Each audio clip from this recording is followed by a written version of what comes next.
Now, both of you have worked in the business, Yes. you've worked on businesses. Yes. In all of your experience, what has been the common thread of businesses who've kept really good people? You know, you see businesses go through stuff like that and other people just...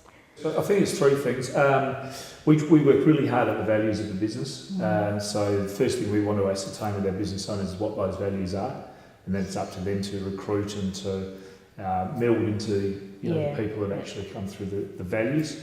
Very strong in business planning, so understand your business, operate to a plan, operate the procedures and processes, and understand your financial situation. And I think a lot of people, particularly with vendor paid and particularly with retainers, two biggest areas that blow out in their businesses, be really strong, have some really strong processes around those, a strong financial controller, and back your financial controller in. So, you know, we hear so many times that the businesses get themselves into trouble because vendor paid hasn't been collected, or they allow retainers to get too high. And as soon as the business comes stressed, everyone in the business becomes stressed too. Yeah, look, that's a really good point. I mean, you know, we've got business owners that unfortunately just aren't generally as optimistic as what I think they can be.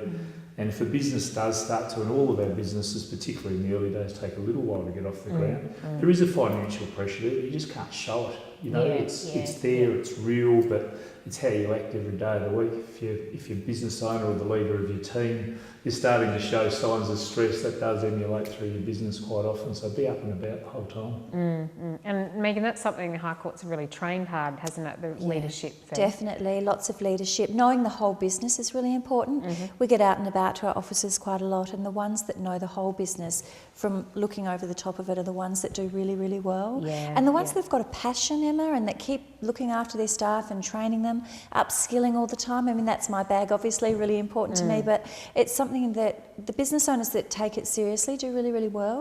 Yeah, and I mean, we see that at the REI. The people that come to training are the businesses that are doing well. It's ridiculous, isn't it? Yeah, whether they come for sometimes the training or sometimes they come for the fellowship, and I guess being part of that community, it's the motivation, it's the learning, and engaging their staff in that, I think is really important too. And the staff feel really well looked after, and they are well looked after because they are upskilling. It's important to them too. The other one, you don't have to pay, people don't have to pay top dollar to keep their staff. There's so many other things people are looking for, so it's really understanding what each of your staff are looking for. So it's more than just the business. We try to work out what Megan wants to achieve personally with her personal goals, and in some small way try and help her achieve those.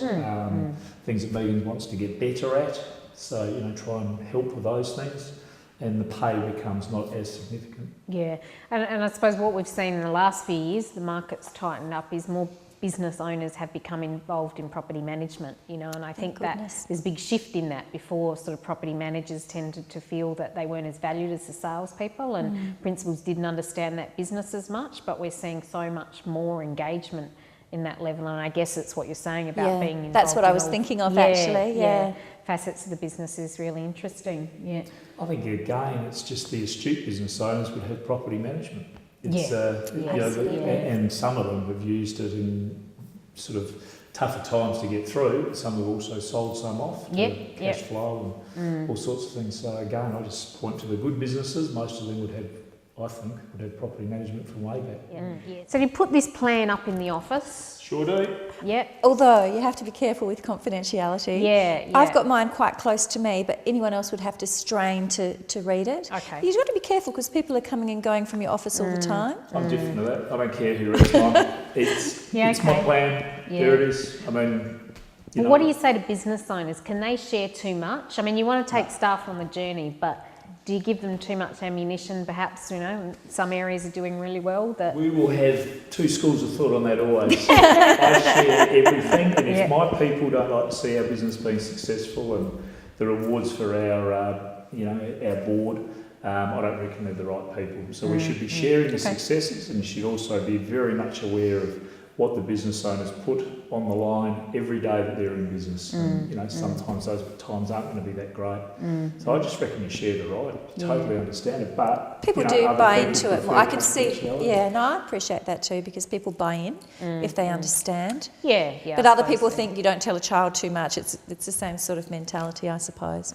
It's up to the different people involved. Be transparent. Be transparent. Right. Yeah, I think that's probably a good good happy medium answer on that one. Now, people start up in a business, it's tough, you know, as someone who's been in businesses and helping business, what do you realistically say to people they have to give themselves to really, you know, be turning a profit? Oh, that's different for every business, I think, Emma. We've got a business that's started 11 months ago that turned a profit within the first 4 or 5 months, which is amazing. You know, fantastic. But recruited very strongly and you know, had a bit of momentum. Look, I guess most businesses would take anywhere between 1 and 3 years till they really get their systems and processes and right people in place and all of that. And we're suggesting that people need at least 100, more like in some cases $200,000 to invest into the business over that period of time. But if you get the structures right from day one and you get the right people into the places, it can be a lot quicker than that. You know, with some businesses fly and some take, you know, 3, 4, 5 years to really hit their straps. It's a very, when you're operating in a pure people-driven business, and we've got nothing to sell except ourselves, you're relying on getting those right people very quickly. And how do you work with a business that's doing well? You know, you can see that, but there's opportunities and you need to kind of get inside their head and switch the cogs a bit and say, let's start thinking outside the square. How do you identify those opportunities with people? The good ones will identify themselves, so the process looks after itself. I meet with our business owners that want to meet with me every quarter, and I'm more than happy to do it. And you know, as Megan said, there's some businesses out there that don't see the value in us, and you know, we don't sort of beat a dead horse, or whatever the terminology is. If they're not prepared and they don't want to spend the time with us and whatever, we're not going to make them.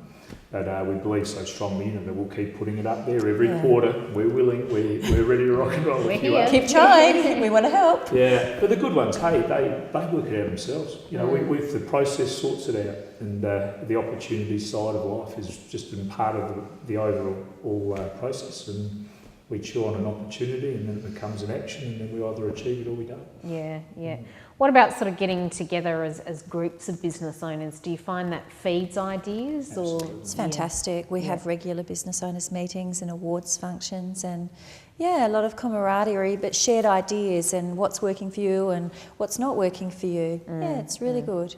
That's where I think the groups have got a large advantage over the independents, and I think the Real Estate Institute fills that void largely for the independents. But when you've got a group of quite talented people all together with a common goal of being successful in one industry, a whole lot of ideas get shared. It's fantastic. Yeah, and I suppose it just helps that continual review, refinement, opportunity, and that business planning isn't just something you write once and put in the back pocket or show to the bank when you're going for a loan sort of thing. It's a working document. You know, it should be scribbled on, changed. You know, just live it. Highlighted when you achieve certain stages of it. We like all of our business owners to have them, but also all of our staff, you know, from the administrator right through. We just think it's important for everyone to have their goals and have it all written down in a tangible thing that you can check on, see how you're tracking. Yeah.